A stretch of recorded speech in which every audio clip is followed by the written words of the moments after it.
నమస్తే new day news కి స్వాగతం. శ్రీకాకుళం జిల్లా ఇచ్చాపురం నియోజకవర్గంలోని ఈదుపురం గ్రామంలో రామాలయ పునః ప్రతిష్ఠ కార్యక్రమాన్ని గ్రామస్తులు ఘనంగా నిర్వహించారు.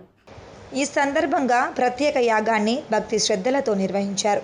ఎమ్మెల్సీ నర్తు రామారావు దంపతులు, మాజీ ఎమ్మెల్యే, వైసీపీ నాయకులు పిరియా సాయిరాజురాముల వారిని దర్శించుకొని పూజలు నిర్వహించారు.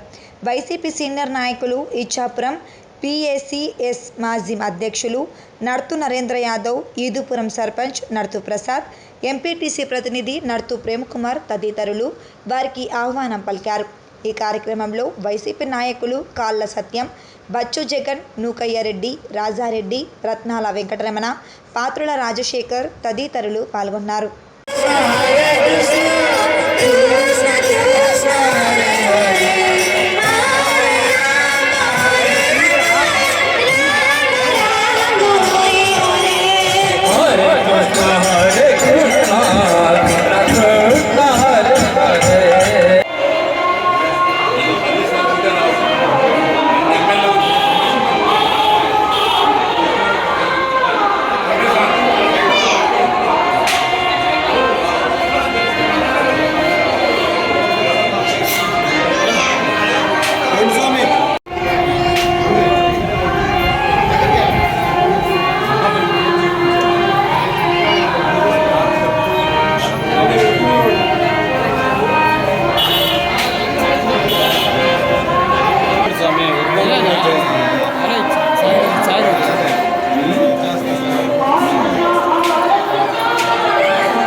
రక్తదాతలే నిజమైన సేవకులని, 10 మంది ప్రాణాలు కాపాడటంలో ఉండే ఆనందం వేరని, అది ఒక్క రక్తదాతకేనని డాక్టర్ విశ్వక్షేన్ గురువారం అన్నారు. శ్రీకాకుళం జిల్లా ఎచ్చెర్ల మండలం కేశవరావుపేట గ్రామంలో ఎచ్చెర్ల జనసేన నాయకులు పొందూరు ఉమామహేశ్వరరావు జన్మదినం సందర్భంగా గ్రామంలో చలివేంద్రంతో పాటు రక్తదాన శిబిరాన్ని ఏర్పాటు చేశారు.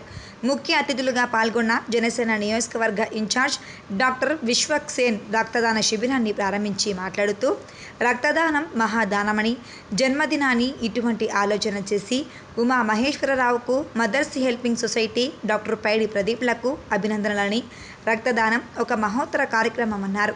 యువత అపోహలు వీడి రక్తదానం చేయాలని పిలుపునిచ్చారు. అనంతరం రక్తదాతలకు ఇండియన్ రెడ్ క్రాస్ అందించిన బంగారు పథకంతో పాటు ప్రశంసా పత్రాన్ని అందించారు. ఇందులో భాగంగా మదర్స్ హెల్పింగ్ సొసైటీ డాక్టర్ పైడి ప్రదీప్ ఏర్పాటు చేసిన చలివేంద్రాన్ని ప్రారంభించి ప్రజల దాడిని తీర్చారు. ఈ కార్యక్రమంలో రక్తదాతలు, రెడ్ క్రాస్ ప్రతినిధులు, ఉపాధ్యక్షులు అర్జున్ భూపతి, జిల్లా కార్యదర్శి తాళ్లబత్తుల పైడిరాజు, ఎచ్చెర్ల మండల జనసేన పార్టీ అధ్యక్షులు తమ్మినేని శ్రీనివాసరావు, కాకర్ల బాబాజీ, జన సైనికులు, గ్రామస్తులు పాల్గొన్నారు. కృష్ణా జిల్లా సర్కార్ గుట్టుకు మరమ్మతులు చేపట్టిన గుడివాడ శాసనసభ్యులు వెనిగళ్ల రాము ఇటీవల కురిసిన అకాల వర్ష కారణంగా బుడమేరు కాలువ నీటి ముంపునకు గురవ్వడం తెలిసిందే.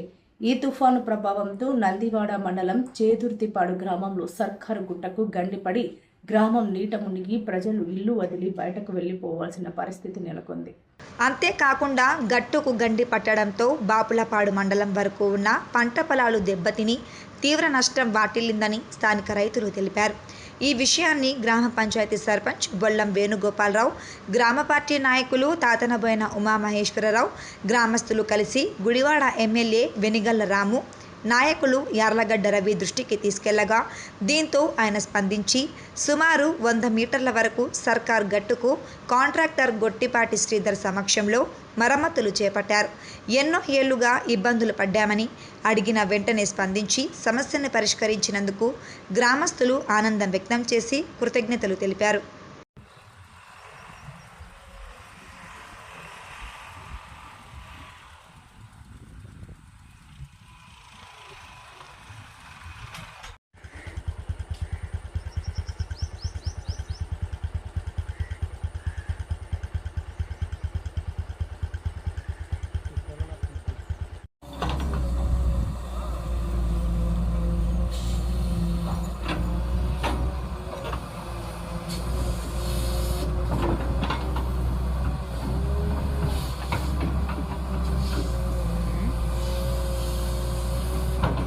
పూర్తినే నష్టపడేసుకుంటే అవకాశం అండి. ఇక్కడ ఆవిడపల్లి డ్రైనేజీ ఉంది, దాని నుంచి కూడా దానికి ఒక గండి పడింది, అది కూడా పుడుచుకోవాలి. అది పుడుచుకొని ఇది కూడా పుడుచుకుంటే ఈ సంవత్సరం వాటర్ రాకుండా అని మేము రిక్వెస్ట్ చేసాం. రాము గారు ఎమ్మెల్యే గారిని చేపిస్తానన్నారు, అలాగే చేపిస్తున్నారండి. అదే సార్, మా ఊరు చిన్నెంగాల, వద్దులమెరక, ఇది దాదాపుగా 6 గంటల వరకు 7 గ్రామాలు ముంపుకు గురైనాయండి. మరి నష్టం అంటే కొన్ని వేల ఎకరాలే కానీ వందలు కూడా కాదు. ఈ మొత్తం చేపల చెరువులే కానీ ఇవన్నీ కూడా కట్టలు తెగిపోవటం జరిగింది. అది మాది చేదుర్తిపాడు, మన నందివాడ మండలం, గుడివాడ నియోజకవర్గంలోని నందివాడ మండలం మాది. నేను సర్పంచ్ ఇక్కడ. ఈ గత వరదలకి ఇక్కడ మొత్తం కూడా ఒక 50 మీటర్లు, దాదాపు ఒక 100 మీటర్ల దాకా గండి పడిపోయింది. బుడమేరు ముంపుకు గురి అయిపోయి దీనివల్ల మొత్తం మా చేదుర్తిపడే కాకుండా వద్దులమెరక, చిన్నలింగాల, పెదలింగాల మొత్తం 6-7 గ్రామాలు మొత్తం కూడా 6 గొల్లల కింద వరకు కూడా మళ్ళీ బుడమేరులో కలిసిపోవటం జరిగిపోయింది ఈ గ్రామాలన్నీ కూడా.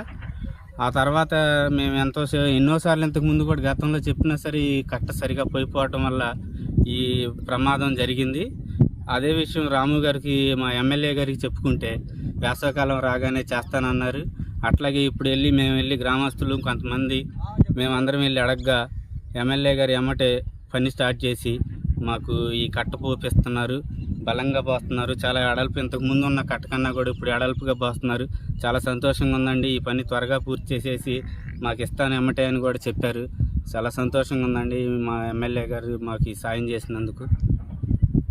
థ్యాంక్ యూ అండి. మాజీ ముఖ్యమంత్రి వైఎస్ జగన్మోహన్ రెడ్డిపై రాష్ట్ర మంత్రి కొల్లు రవీంద్ర మండిపడ్డారు. జగన్ ఆ మాటలేంటి అంటూ వ్యాఖ్యానించారు. పోలీసులను బట్టలు ఊడదీసి కొడతానని అనడంపై 5 ఏళ్లు ముఖ్యమంత్రిగా పనిచేసిన వ్యక్తి మాట్లాడే మాటలు ఇవేనా అంటూ ప్రశ్నించారు. పోలీసులను బట్టలూడదీసి కొడతానని వైసీపీ అధినేత జగన్ బెదిరించడం చూస్తే అతనిపై క్రిమినల్ కేసు పెట్టాలని రాష్ట్ర మంత్రి కొల్లు రవీంద్ర అన్నారు. అధికారులను భయపెట్టేలా మాటలేంటంటూ మండిపడ్డారు.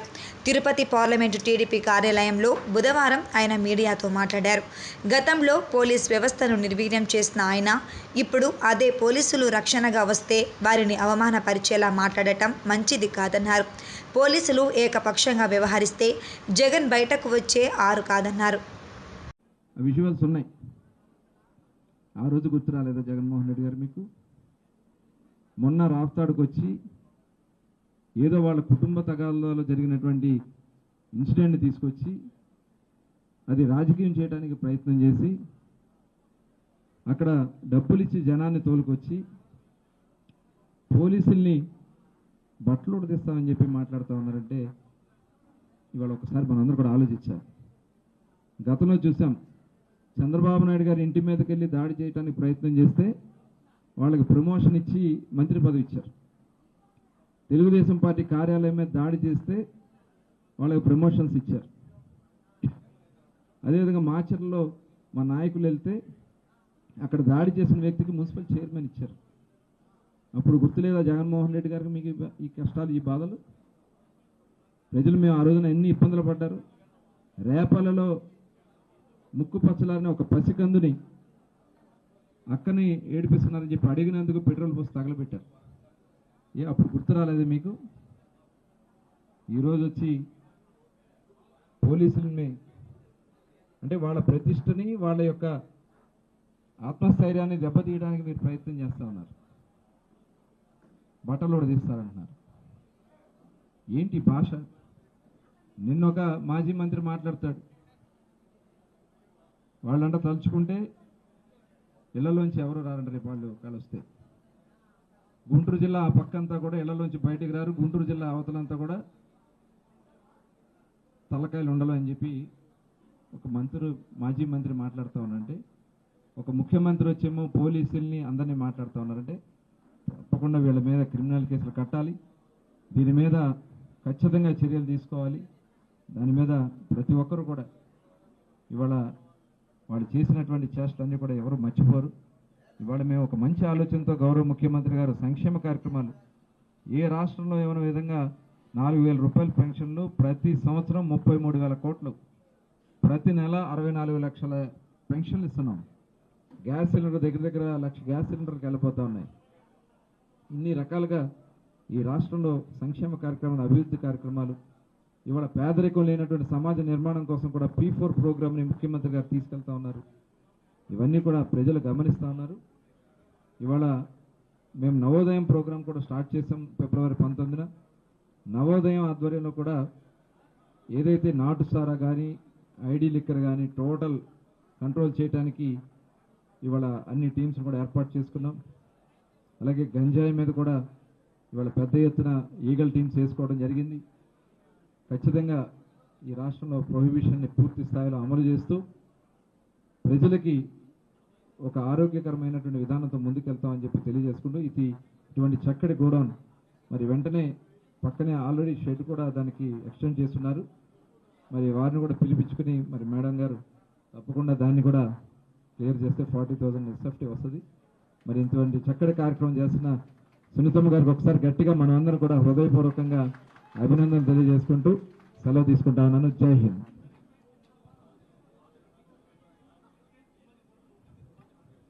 అదే ఇప్పుడు దాని మీదే ఇప్పుడు లాస్ట్ గవర్నమెంట్ వాళ్ళు చేసిన విధానం వల్ల టోటల్ డిపార్ట్మెంట్ అంతా నిర్వీర్యం అయిపోయింది.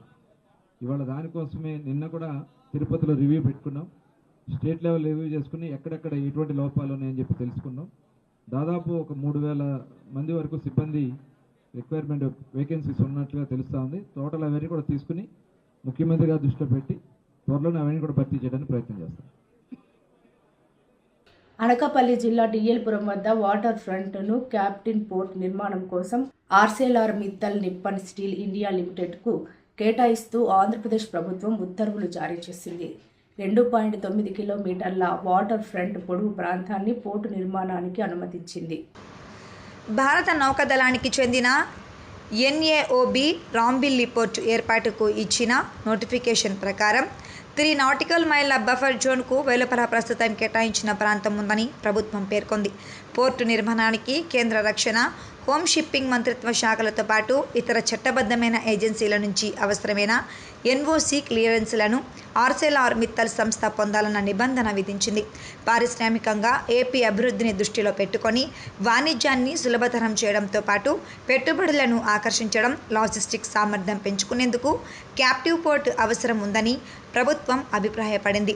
దీనికోసం కాకినాడ గేట్వే పోర్టు లిమిటెడ్తో కుదుర్చుకున్న రాయితీ ఒప్పందంలోని క్లాజ్ నంబర్ 31(1)లో కాంపిటేటివ్ పోర్టును ప్రారంభించడంపై విధించిన ఆంక్షలను ప్రభుత్వం సవరించింది. మొదటి దశలో 20,000 మందికి ఉపాధి, కొన్ని నిబంధనలను Arcelor Mittal Nippon Steel India Limited సంస్థ పూర్తి చేయాల్సి ఉంటుందని ప్రభుత్వం ఉత్తర్వులో స్పష్టం చేసింది. ఆర్సెలార్ మిత్తల్ సంస్థ 2 దశల్లో ఏటా 17.8 మిలియన్ మెట్రిక్ టన్నుల ఉత్పత్తి సామర్థ్యంతో ప్లాంటును నెలకొల్పాలి. మొదటి దశలో 7.3 MATPA ప్లాంటును 2029 నాటికి పూర్తి చేసి 20,000 మందికి ఉపాధి కల్పించాలి. ఏపీ మారిటైమ్ బోర్డు నిర్దేశించిన ప్రకారం ఆయా భూములకు లీజు చెల్లించి ఆ మొత్తాన్ని నిబంధనల ప్రకారం తిరిగి క్లెయిమ్ చేసుకోవాలి. వాటర్ ఫ్రంట్ రాయల్టీ, ఇతర బకాయిలు చెల్లించాలని ఆంధ్రప్రదేశ్ ప్రభుత్వ సంస్థకి స్పష్టం చేసింది. 26/11 ముంబై ఉగ్రదాడిలో కీలక నిందితుడు తహవ్వూర్ రానాపై ఎన్ఐఏ నమోదు చేసిన కేసును వాదించడానికి స్పెషల్ పబ్లిక్ ప్రాసిక్యూటర్గా నరేందర్ మాన్ను కేంద్ర ప్రభుత్వం నియమించింది. ఎస్ఐఏ స్పెషల్ కోర్టులు, అప్పీలేట్ కోర్టుల్లో ఆయన వాదనలు వినిపించుకున్నారు. ఈ మేరకు కేంద్ర హోంశాఖ నోటిఫై చేసింది. ఈ నోటిఫికేషన్ విడుదలైన తేదీ నుంచి 3 ఏళ్ల పాటు లేదా విచారణ పూర్తయ్యే వరకు స్పెషల్ పబ్లిక్ ప్రాసిక్యూటర్గా నరేందర్ మాన్ కొనసాగనున్నారు. మరోవైపు రానాను ఢిల్లీలోని పాటియాలా హౌస్ కోర్టులో అధికారులు హాజరుపరచనున్నట్లు తెలుస్తోంది. ఈ క్రమంలో పాటియాలా హౌస్ కోర్టు వెలుపల భద్రతను పెంచినట్లు అధికారి ఒకరు తెలిపారు. ఎలాంటి అవాంఛనీయ ఘటనలు జరగకుండా పారామిలిటరీ దళాలు ఢిల్లీ పోలీసులను కోర్టు వెలుపల మోహరించామని వెల్లడించారు. అలాగే కోర్టుకు వచ్చే వారిని క్షుణ్ణంగా పరిశీలించి లోపలికి పంపిస్తున్నామని చెప్పారు. ఇదిలా ఉండగా అమెరికా నుంచి భారత్కు అప్పగిస్తున్న ముంబై ఉగ్రదాడి కేసు నిందితుడు రానా బ్యూరో ఆఫ్ ప్రిజన్స్ కస్టడీలో లేడని ఆ ఏజెన్సీ అధికారి ఒకరు తెలిపారు. सरकार के समय जिस होटल में खड़े हैं यहीं पर आतंकवादियों ने हमला किया था। ये होटल पे लोगों की जान गई थी, लेकिन कांग्रेस की सरकार ने कुछ किया नहीं आरोपियों के ऊपर सख्त सजा दिलाने के लिए, बल्कि जो पकड़ा गया था कसब उसको भी बिरयानी खिलाते। मोदी जी का दृढ़ संकल्प था कि जिन लोगों ने हमारी देश पर आंख उठाई उनको सख्त से सख्त सजा मिले, और आज हर भारतवासी को गर्व है मोदी जी पर। विशेषकर हम सब मुंबई कर कृतज्ञ हैं मोदी जी के कि ऐसे लोग जिन्होंने हमारे देश के ऊपर हमला किया था उनको हम भारत के धरती पर भारत के कानून के अंतर्गत सजा दिलाएंगे। రాజ్యాంగబద్ధంగా విధులు నిర్వర్తించే పోలీస్ వ్యవస్థపై వైసీపీ అధినేత జగన్ చేసిన వ్యాఖ్యలు సరైనవి కాదని బీజేపీ రాష్ట్ర అధ్యక్షురాలు ఎంపీ పురంధేశ్వరి అన్నారు. శాంతి భద్రతలను కాపాడటంలో పోలీసుల ప్రాణాలను సైతం త్యాగం చేస్తారన్నారు. రామగిరి పర్యటన నేపథ్యంలో తప్పు చేసిన పోలీసులను బట్టలుడదీస్తామని మాట్లాడి వ్యవస్థను కించపరచడం తగదన్నారు. పోలీసులలో మహిళలు కూడా ఉన్నారన్న విషయం గుర్తుంచుకోవాలని, జగన్ క్షమాపణ చెప్పాలని డిమాండ్ చేశారు. అదేవిధంగా రైతాంగానికి వాటికి సహకారాన్ని అందిస్తూ ఆ ఉత్పత్తుల్ని మార్కెట్కి త్వరితగతిన చేర్చే విధంగా ఈ యొక్క రైలు మార్గం తోడ్పడుతుంది అని చెప్పి మనం అందరం కూడా ఇక్కడ గుర్తించవలసినటువంటి అంశం. అదేవిధంగా చిత్తూరు, తిరుపతి, నెల్లూరు జిల్లాల మధ్యన జనాభాకి ఈ యొక్క లాభాలకి ఈ యొక్క జిల్లాలకి మంచి లాభం చేకూర్చే విధంగా ఈ రైలు మార్గం ఉండటం మాత్రమే కాకుండా అక్కడ ఉన్నటువంటి ఏవైతే ఉన్నాయో సిమెంట్ కావచ్చు, ఇతరత్ర పరిశ్రమలకు కూడా ఇది మంచి సహకారాన్ని అందించే విధంగా ఉంటుందనేటువంటి విషయం మనం గుర్తించాలి. ఈ యొక్క రైలు మార్గ నిర్మాణం జరుగుతున్నటువంటి సందర్భంలో నరేంద్ర మోడీ గారికి, అదేవిధంగా రైల్వే మంత్రిత్వ శాఖ మంత్రి అయినటువంటి అశ్విని వైష్ణవ్ గారికి ఆంధ్ర ప్రజల తరఫున నా యొక్క హృదయపూర్వక ధన్యవాదాలు తెలియజేసుకుంటాను. వారి ప్రాణాలని ఒడ్డి శాంతి భద్రతల్ని కాపాడటంలో వారు ఒక ప్రధానమైనటువంటి భూమికని పోషిస్తూ ఉంటారు. అటువంటి 4వ సింహంగా పరిగణించబడుతున్నటువంటి పోలీస్ వ్యవస్థని ఉద్దేశించి జగన్మోహన్ రెడ్డి గారు బట్టలోడదీసి కొడతాము అని చెప్పి చెప్పటం ఇది సర్వత్రా ఖండించవలసినటువంటి అంశంగా నేను భావిస్తున్నాను. సత్యసాయి జిల్లా ఎస్పీ ఒక మహిళ అనేటువంటి విచక్షణ కూడా కోల్పోయి ఈ రకంగా వ్యాఖ్యానించడం అనేది ఇది సమంజసం కాదు అని చెప్పి జగన్మోహన్ రెడ్డి గారికి తెలియజేస్తున్నాం. ఆ వ్యవస్థను కించపరచడం, ఈ రకంగా వ్యాఖ్యానించడం అనేది ఇది ఎవరూ కూడా స్వాగతించదగ్గ విషయం కాదు అని చెప్పి తెలియజేస్తూ ఆ వ్యవస్థకి ఇవాళ జగన్మోహన్ రెడ్డి గారు క్షమాపణ చెప్పాలని చెప్పి భారతీయ జనతా పార్టీ డిమాండ్. ఈ వార్తలు ఇంతటితో సమాప్తం. నమస్కారం.